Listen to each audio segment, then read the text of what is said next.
집스커버리 잭도입니다. 오랜만에 갑작스럽게 제주도로 탈출을 했습니다. 급작스럽게 온 제주도 여행 속에서 오늘 묵은 숙소 바로 옆에 탄산 온천이 있더라고요. 그래서 온천에 가가지고 목욕을 하던 도중 아버지가 살아계실 때 이렇게 할 걸. 내가 일상에서 살아갈 때 이렇게 해볼 걸 하는 생각이 퍼뜩 들더라고요. 확실히 내가 있는 곳에서 잠깐 멀리 떨어져서 나를 봐야지 객관적으로 생각을 할 수 있는 것 같아요. 여러분들도 일상 속에서 답답할 때가 있잖아요. 답답할 때. 근데 그 상황에 내가 놓여 있으면 객관적으로 나를 볼 수가 없어. 그래서 답답하거나 일이 잘 안 풀릴 때는 어디론가 떠나가지고 저 멀리서 나를 한번 객관적으로 바라봐 보자. 이것도 정말 좋은 것 같아요. 그래서 오늘 해볼 걸 컨텐츠, 이렇게 살아볼 걸 여러분들께 공유를 해드리도록 하겠습니다. 첫 번째, 좀 더 좋은 환경에서 살아볼 걸.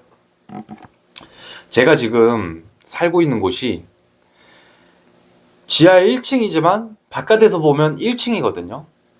이게 반지층도 아니고 1층도 아니고 그런 곳에서 제가 지금 살고 있어요. 평수가 8평이라서 그 방을 선택했거든요. 월세도 건물주님이 너무 저렴하게 해주셔가지고 벌써 거기 산 지가 지금 1년 6개월 정도가 됐어요.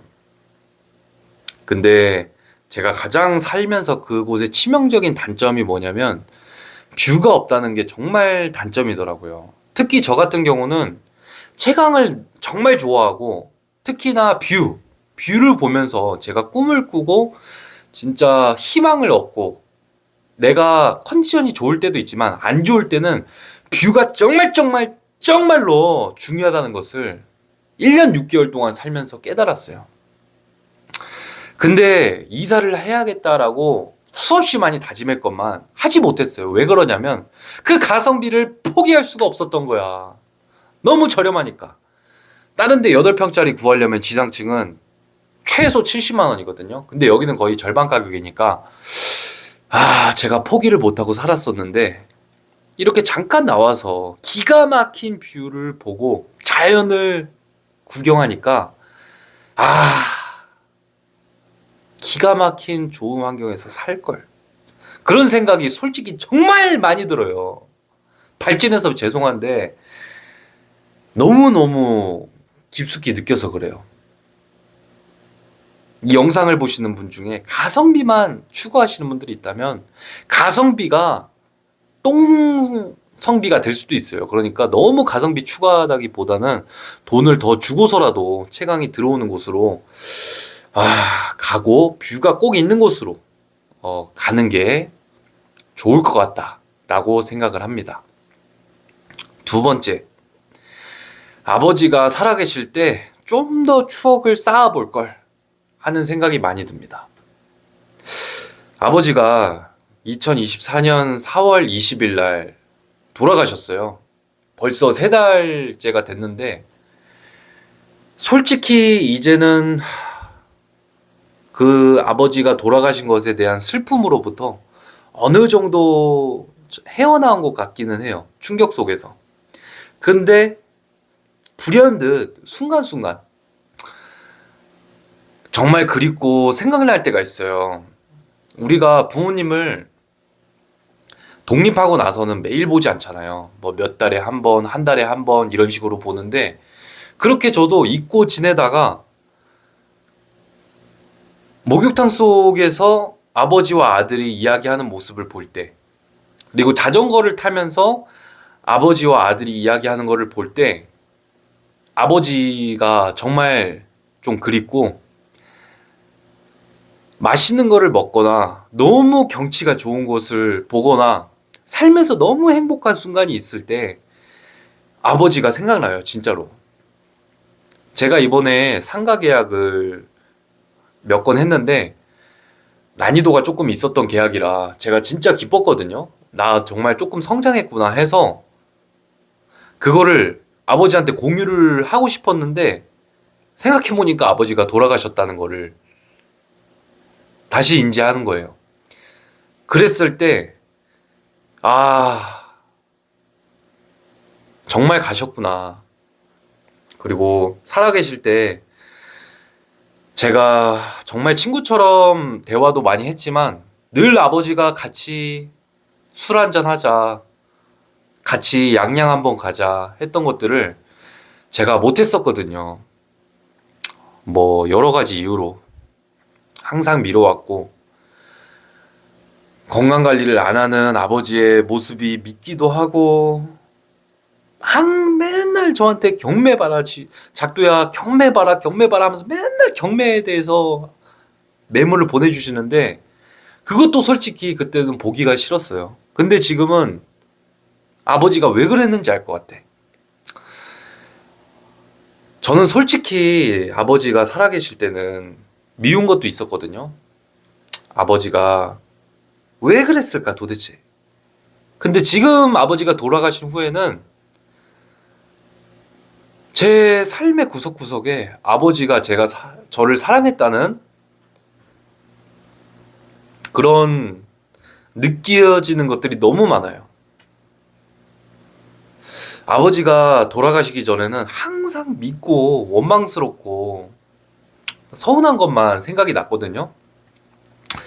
근데 돌아가시고 나서는 아버지가 예전에 저희 아버지가 만화책 가게를 했어요. 만화책 가게를 했을 때 저를 자전거 뒤에 싣고 만화책 방으로 향했던 그 따스한 등살. 아버지가 저를 어렸을 때 포천을 정말 많이 데리고 왔어요. 가족들을. 포천에서 놀았던 추억들. 제가 군대 가기 전에 눈물을 훔치면서 잘 갔다 오라고 했던 모습들.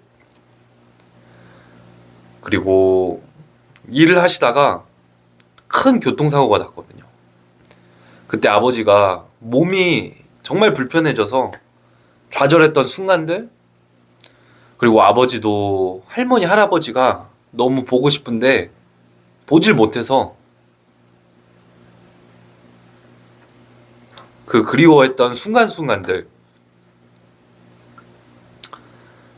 아버지가 제가 운영하는 부동산에 정말 자주 오셨어요. 근데 생각해보니까 아버지가 아픈 지가 굉장히 오래됐거든요. 어느새 살도 많이 빠지고 걷는 속도도 굉장히 느려지고 근데 사무실에 항상 자주 왔어요. 제가 왔다 갔다 하면은 뭐 20분 정도 왔다 갔다 할 거리를 저희 아버지는 1시간 넘게 불편한 몸을, 아픈 몸을 이끌고 저를 보러 온 것 자체가 지금 생각했을 때는 나를 사랑하지 않았다면 아버지가 그렇게 왔을까? 하는 그런 생각이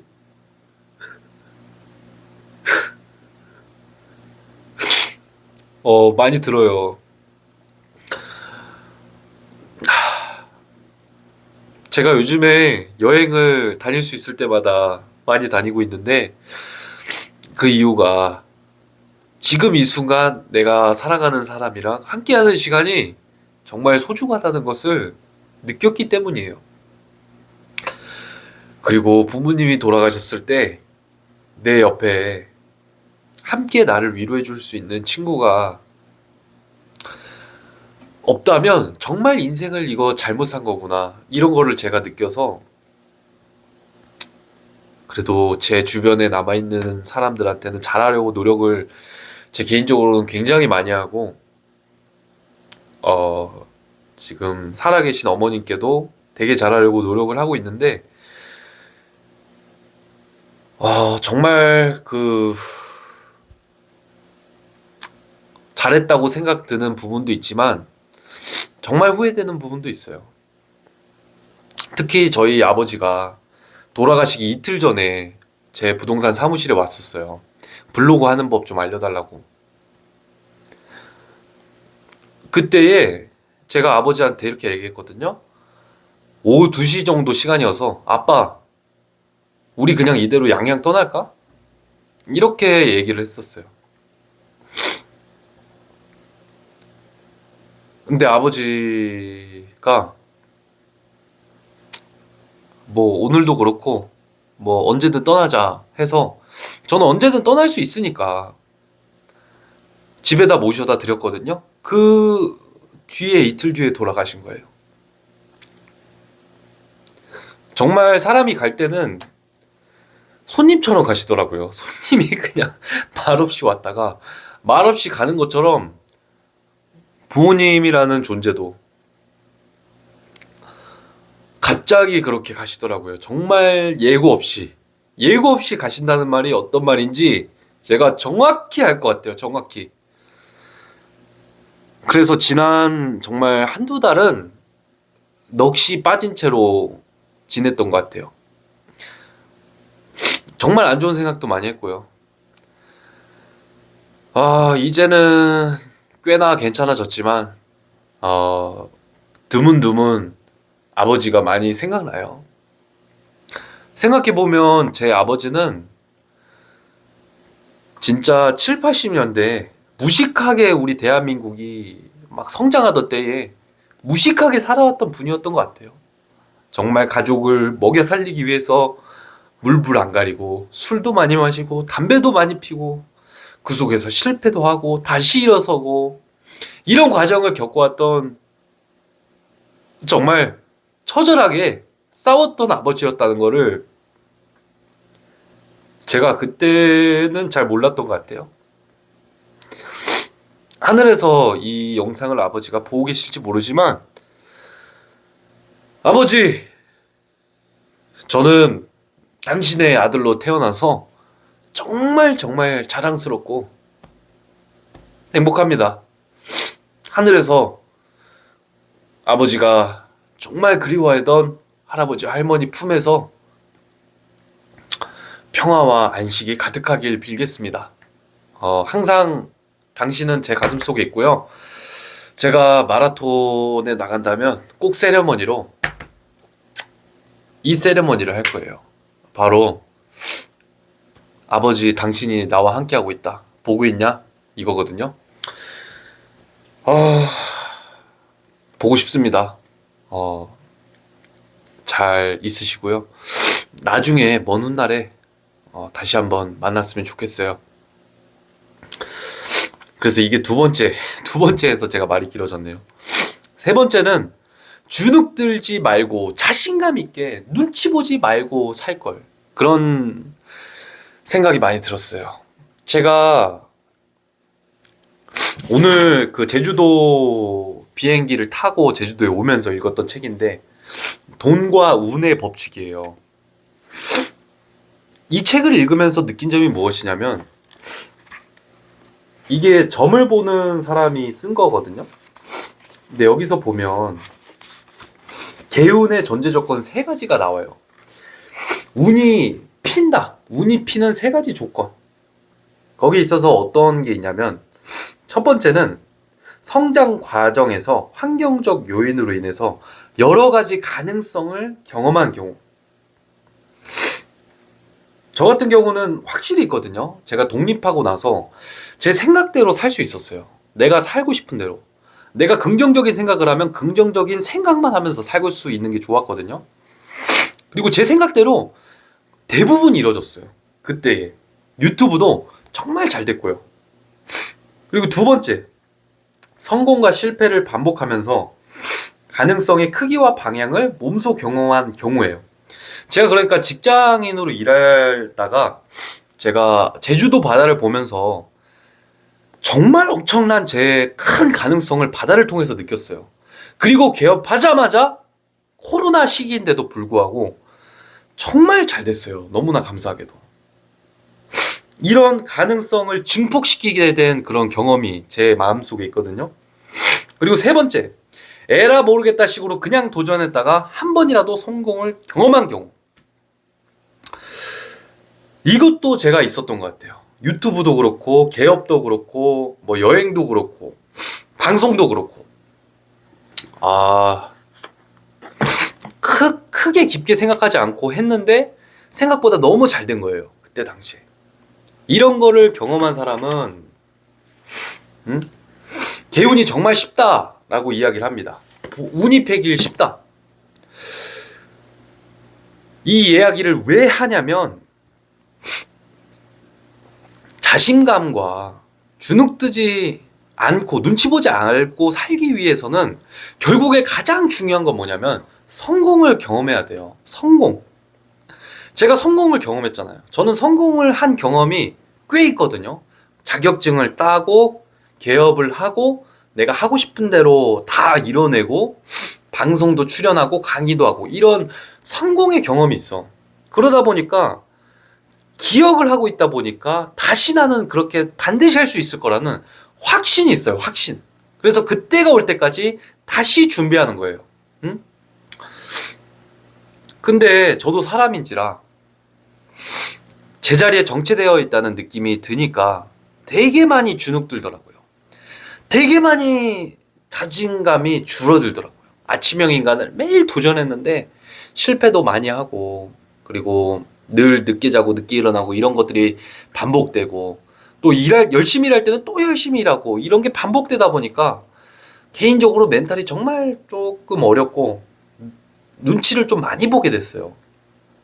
근데 제주도에 와서 다시 생각해 보니까 내가 왜 그렇게 살았나. 주변에 나를 바라보는 경쟁자들, 누구들, 그 새끼들이 나한테 뭐 돈이라도 한 푼 주는 것도 아닌데 내가 그런 새끼들 눈치를 왜 봤나 하는 그런 생각이 많이 들더라고요.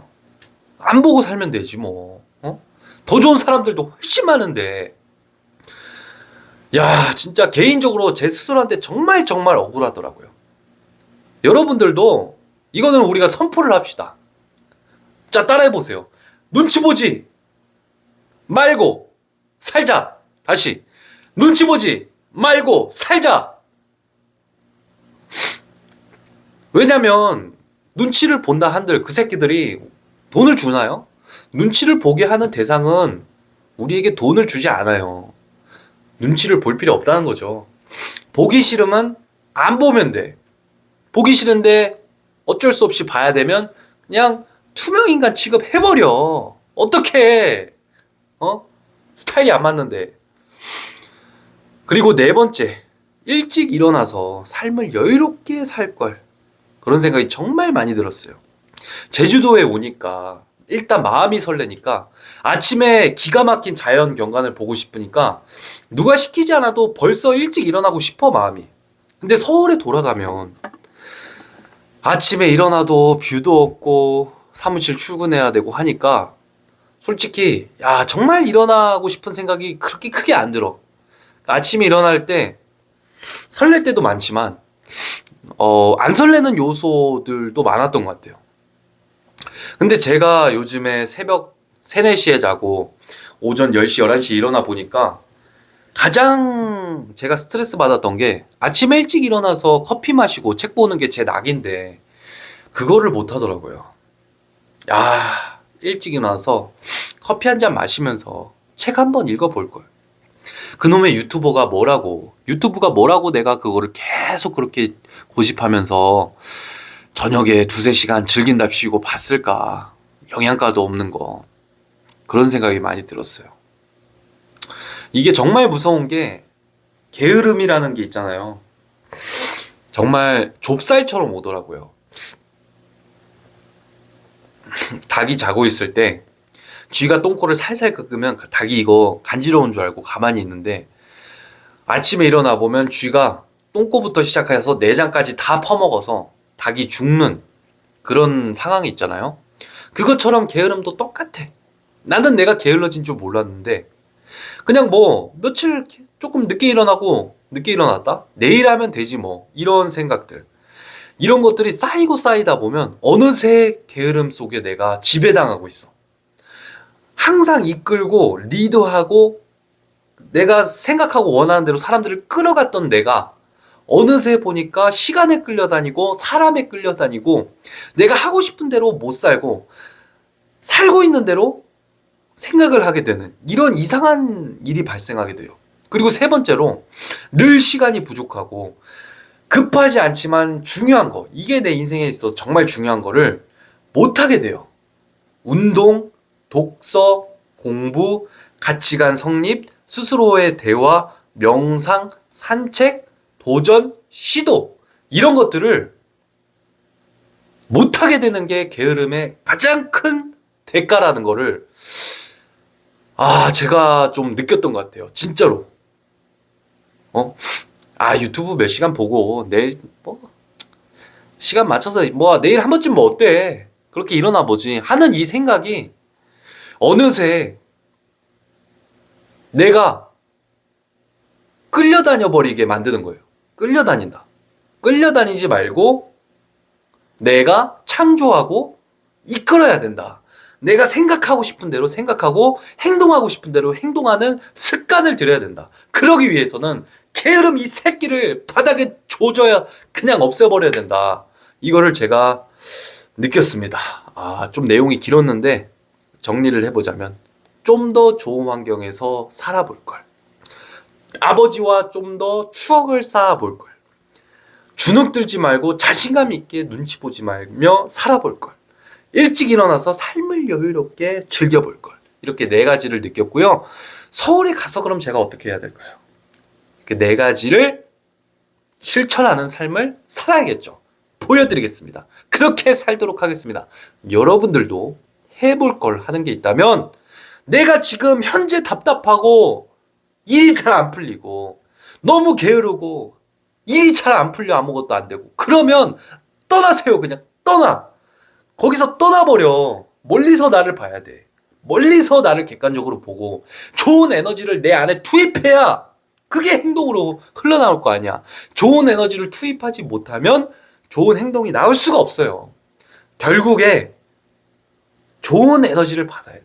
어떤 것으로든. 그러기 위해선 내가 있는 곳에서 나와서 나를 객관적으로 보고 성공하는 길로 가야 한다. 그게 바로 이 책에서 말하는 돈과 운의 법칙, 운을 만드는 법칙이라고 생각을 합니다. 오늘은 여기까지. 감사합니다.